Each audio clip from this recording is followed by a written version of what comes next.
बिस्मिल्लाहिर्रहमानिर्रहीम। अस्सलाम वालेकुम वरहमतुल्लाहि वबरकातुहू। मैं आसिफ़ुर रहमान अलवी आपकी खिदमत में हाज़िर हूँ।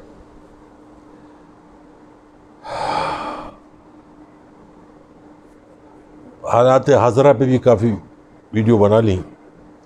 मैंने कहा आज फिर वापस लौट चलें, माजी के औराक पलटाएँ, दरीचे खोलें, ताकि नई नस्ल को पता चले कि माजी के हुक्मरान किस तरीके से इस मुल्क को और जवान बच्चों की नस्लों का जो मुस्तकबिल था उसको छीनते रहे। अभी बेनज़ीर की ज़रदारी की कहानी चल रही है, वो ख़त्म नहीं हुई, इसलिए मैं उसको वहीं से शुरू करूँगा। मैंने आपको बेनज़ीर के दौर में चावल का, स्टील मिल का, क्रोमाइट का बहुत सारे किस्से सुना है। आज मैं आपको बताता हूँ कि उस दौर में, बेनज़ीर के दौर में और उसके बाद ज़रदारी के दौर में भी कोई नया कारोबार, कोई नई इंडस्ट्री, कोई नई चीज़ नहीं लगी। सिर्फ इनकी लगी, ओमनी ग्रुप की या शरीफ ब्रदरान की। आम आवाम जिसका ये मुल्क है, जो टैक्स देते हैं, जो अपनी जानों का नजराना देते हैं, उनके लिए कुछ नहीं हुआ, और जो था उन लोगों ने भी अपनी जान छुड़ाई। आइए आज मैं आपको बताऊं ट्रैवल एजेंसीज के मुस्तकबिल को कैसे बर्बाद किया गया। दो ट्रैवल एजेंसीज होती हैं, एक आयाटा अप्रूव होती है, एक नॉन आयाटे होती है। आयाटा अप्रूव जो होती है उसके पास टिकट्स पड़े होते हैं, एयरलाइंस के जैकेट्स पड़े होते हैं, फोर्टनाइट उनका बिजनेस चलता है कि वो 15 दिन तक का क्रेडिट होता है उनके पास, हर 15 दिन बाद वो पेमेंट जमा कराते हैं जो उन्होंने टिकट इस्तेमाल किए।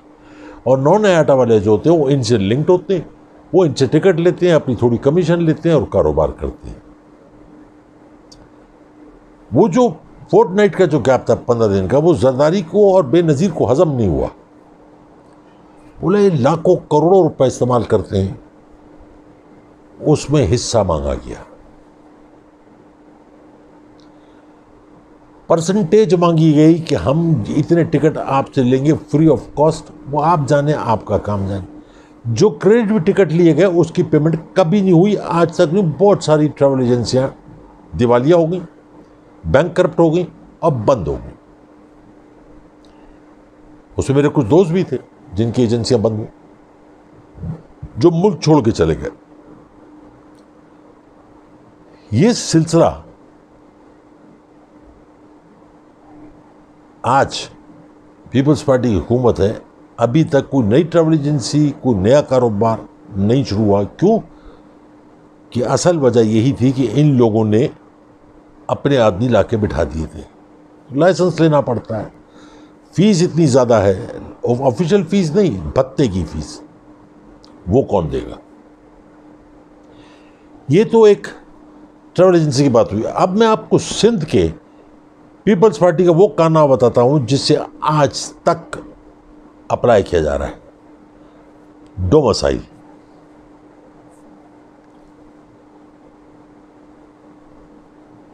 कराची के लोग क्यों महरूम है नौकरियों से?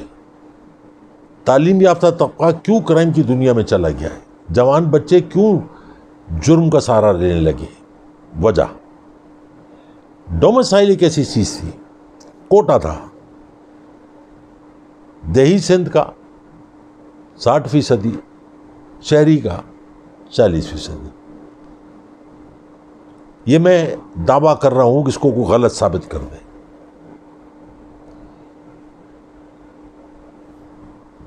40,000 नौकरियां देही इलाके की डोमिसाइल पे, उस इलाके के, सिंध के देही इलाकों के, उसके ऊपर नौकरियां दी गई कराची की। उनको कराची का डोमिसाइल दिया गया, कराची के जो हकूक थे नौकरी के वो उनको दिए गए 40-45 हज़ार। उसमें से 14-15 हज़ार रिटायर भी हो गए, लेकिन बाकी के अभी ऑन ड्यूटी हैं। आप कोई नाम लीजिए, किसी भी डिपार्टमेंट का नाम लीजिए, उसमें आपको कराची के डोमिसाइल पे अंदरूनी सिंध का आदमी काम करता हुआ मिलेगा। ये है सिंध काबीना का सबसे बड़ा कमाल, जो बेनज़ीर के दौर से शुरू हुआ और आज तक जारी सारी है, और पता नहीं जब तक ये रहेंगे ये जारी सारी रहेगा। कराची के लोग इस चीज़ से महरूम रहेंगे।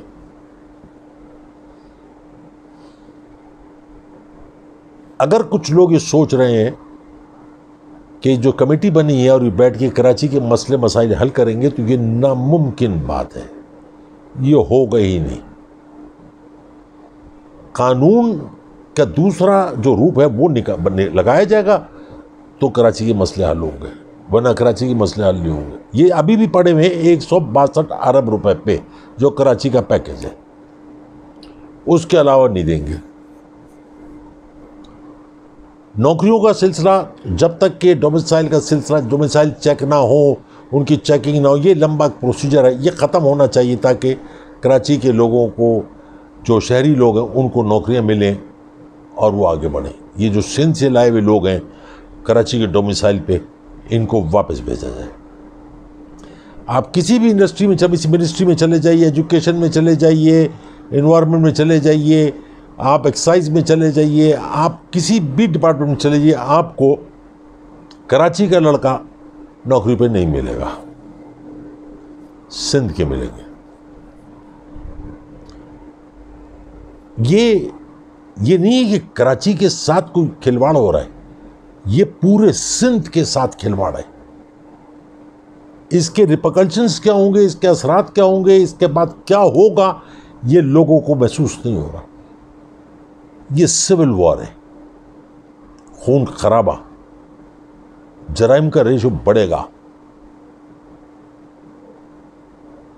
पुलिस में भी यही हाल है। हार्डकोर क्रिमिनल्स भर्ती किए हुए, जो इनके इशारों पर नाचते हैं। जो केस ही सॉल्व करना चाहते हैं वो सॉल्व होता है, जो केस नहीं सॉल्व करना चाहते वो नहीं होता, और होगा भी नहीं।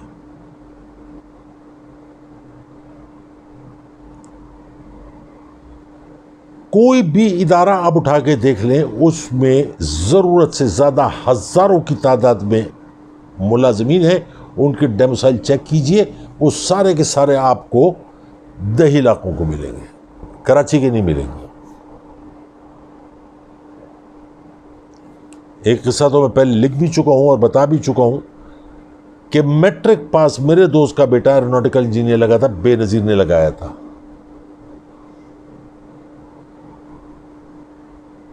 उसी दिन से मैंने PIE में सफ़र करना बंद किया था। उस दौर में दूसरी इंटरनेशनल एयरलाइन चलती थी, मैं उनमें सफ़र करता था। तो मैंने उसके बाप से कहा और उससे भी कहा कि यार ये क्या है, तो उसने बोला नहीं, इसे तो दस्तखत कर रहे हैं, चेक तो किसी और ने कर रहा है। ये हाल है बेनज़ीर और इनके दौर का।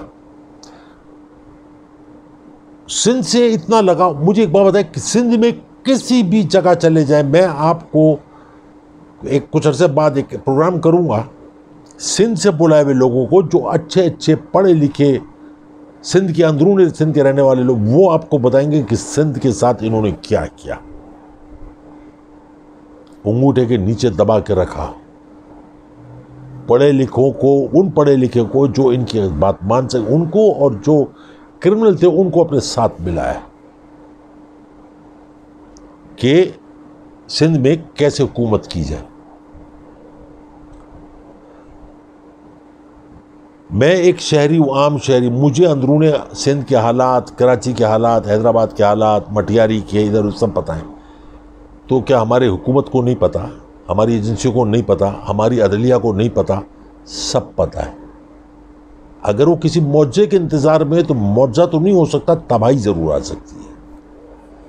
अगर उस तबाही के लिए आप तैयार हैं तो फबैया हालात को बिगड़ने से पहले संभाल लें। मैं हर वीडियो पे बता रहा हूं कि जो तैयारियां हो रही हैं, जो लोग कर रहे हैं, मजबूर हैं, वो आके मीडिया पे अपना बयान नहीं दे सकते कि साहब क्या प्रोग्राम है, क्या कर रहे हैं। लेकिन आने वाला वक्त आपको बताएगा कि क्या होने वाला है और क्या हो रहा है और क्या हो गया। कराची में जितनी फैक्ट्रियां हैं उन सबको हल्फिया बयान देने से पूछो महीना कितना भत्ता देते थे, और शायद दे भी रहे हो, लेकिन सड़कें नहीं बनी, सीवरेज का निज़ाम सही नहीं हुआ, भत्ते दिए गए, एरिया बांट लिए गए, डिवाइड कर लिए गए कि तुम्हारा MQM का, ये पीपल्स पार्टी का और ये ANP का है। जहाँ शाही सैयद जैसे सेनेटर्स हों, अल्लाह अकबर, हल्का रक्षा चलाने वाला, बनारस कॉलोनी में रहने वाला, छोटे से कोके में रहने वाला, आज वो व्हाइट हाउस जैसे घर में रहता है।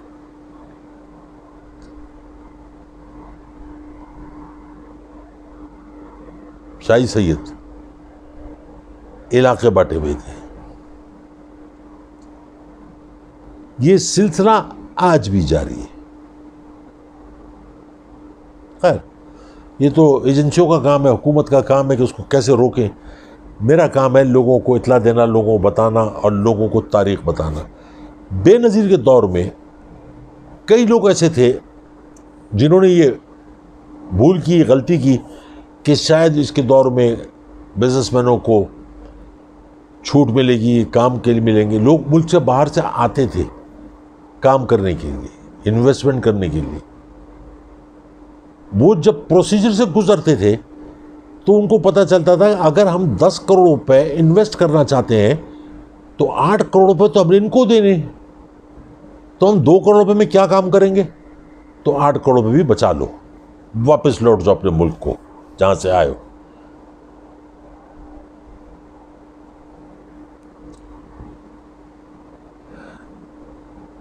जिस तरीके से कराची का पैसा, पाकिस्तान का पैसा लूट के मुल्क से बाहर गया,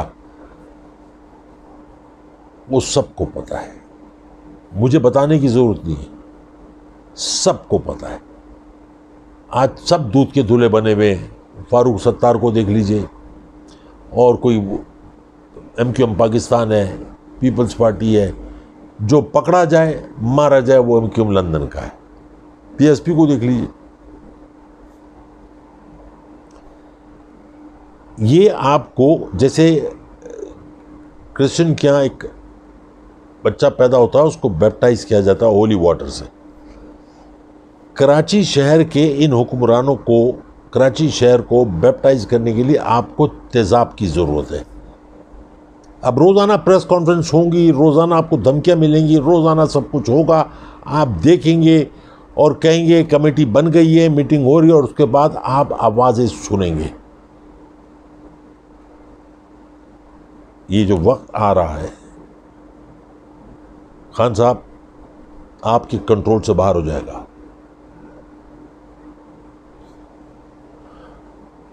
मैं नहीं कहता कि सिंध में मार्शल लॉ लगाओ, लेकिन सिंध को काबू करने के लिए आपको कानून का सहारा लेना पड़ेगा, जिसमें अदलिया को अपने साथ मिलाना पड़ेगा। वरना जो प्लानिंग हो रही है वो आप सब देखेंगे। जो भी ज़बान की बात करे, लसानियत की बात करे, समझ लें कि वो मुल्क का गद्दार है, मुल्क का वफादार नहीं। क्यों? पाकिस्तान का मतलब है ला इलाहा इल्लल्लाह मोहम्मद रसूलुल्लाह। हम अल्लाह को मानते हैं, अल्लाह के नबी को मानते हैं, किताब है कुरान को मानते हैं। इसके बाद कोई चीज़ नहीं बचती। इसलिए ना इस मुल्क में ना आप कोई पंजाबी है, ना कोई पठान है, ना कोई बलूची, ना कोई सिंधी है, ना कोई उर्दू स्पीकिंग है। इसमें सब पाकिस्तानी अगर बन जाएंगे तो ये मुल्क आगे बढ़ेगा। वरना अगर उसी तरह से ज़ात पात में लगे रहेंगे, खींचते रहेंगे एक दूसरे की टांगें, ठीक है।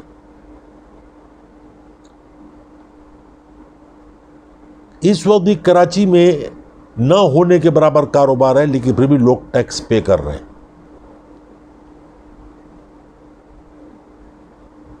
मैंने बहुत पहले ट्वीट में कुछ एक थ्रेड बना के लिखा था कि बेनज़ीर इनकम सपोर्ट जो उसका जो पैसा है वो 61-62% वो वापस इन लोगों की जेबों में जाता है, जो बाद में अब कुछ साबित भी हुआ, अभी भी कुछ रह गया।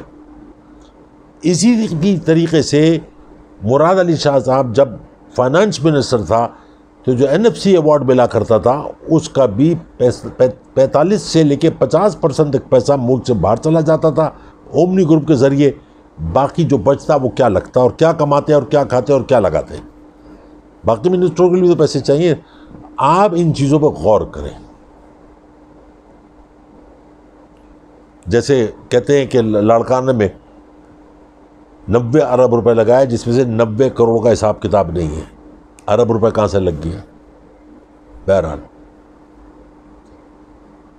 बेनज़ीर के दौर की बहुत सारी कहानी मैं मुख्तसर इसलिए करता जा रहा हूँ कि इसके आगे MQM भी है, फिर पीपल्स, फिर नून लीग भी है, ANP भी है, जमात इस्लामी भी है। मैं चाहता हूँ कि मुख्तसर कर करके इसको आगे बढ़ाऊँ और हालात हज़ारा भी बात करता रहूँ, ताकि जवान नस्ल को जो मोटी मोटी बातें हैं वो समझ में आ जाए कि इस मुल्क को कैसे खोखला गया, कैसे हमारी इंडस्ट्री को तबाह किया गया, किस तरीके से खाया गया, दीमक की तरह इसको चाटा गया, कैसे बोटियाँ इस मुल्क की नोची गई।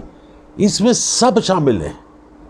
एक दो लोग अच्छे हैं, ये नहीं कि नहीं अच्छे लोग हैं, लेकिन जो ऊपर बड़े लोग बैठे हुए वो है खतरनाक, जिन्होंने पंजे गाड़े में बने। किस्सा मुख्तसर करता हूं, कल फिर शुरू करूं वहीं से, बच्चों से बात करूं। मैं रोज ही कोई ना कोई बात बच्चों से करता हूं। जब हम परदेश में होते हैं, वहां का हर कानून हम अपनाते हैं।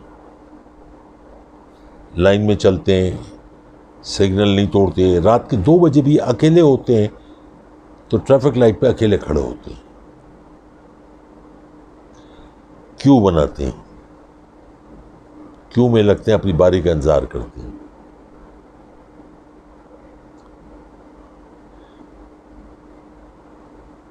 जिंदगी में कोई काम करने के लिए ऑर्गेनाइज्ड होना बहुत ज़रूरी है। आप जब बच्चे होते हैं, स्कूल में जाते हैं, असेंबली होती है, उसमें भी लाइन, आपको बचपन से तरबियत दी जाती है कि लाइन बनाओ। धूप में असेंबली हो रही होती है, पसीना निकल रहा होता है, लाइन बना के हम खड़े होते हैं, तिलावत करते हैं, कौमी तराना सब कुछ करते हैं। उसके बाद हम लोग लाइन में अपनी अपनी क्लासों में जाते हैं। ये जो लाइन है, क्यों? ये आपकी ज़िंदगी को ऑर्गेनाइज करने के लिए, आपकी तजलील करने के लिए नहीं है। आप जब मुल्क के बाहर जाके कानून को अपनाते हैं, यह आपका अपना मुल्क है, आपकी पहचान है। इसको गलाजत से बचाओ, इसको एक खूबसूरत गुलदस्ता बनाओ, ताकि उसके अंदर जब तुम दुनिया के किसी मुल्क में जाके बात करो, उस गुलदस्ते का तुम एक फूल हो, लोगों को तुम्हारे अंदर से खुशबू आनी चाहिए, ना कि तुमको देख के खौफ आए कि तुम्हारे अतराफ में कितने कांटे लगे हुए। फूल बनो, कांटों से जान छुड़ाओ। अगर तुम्हारे घर के बड़े, तुम्हारे माँ बाप भी अगर कोई गलत काम करते हो, उनको कहो कि गलत है, यह हमारा मुल्क है। दुबई में, सऊदी अरब में हेलमेट ना पहनो तो पता चलेगा, यहाँ आप हेलमेट ना पहनो कुछ नहीं होता। अगर आप पर जुर्माना लगाया जाता है या आपको सज़ा दी जाती है तो आप उस पर हंगामा कर देते हो, ट्रैफिक बंद कर देते हो। ये मत करो, ये तुम्हारा मुल्क है। इसको आज जितना संवार लोगे, कल संभालने में आसानी होगी।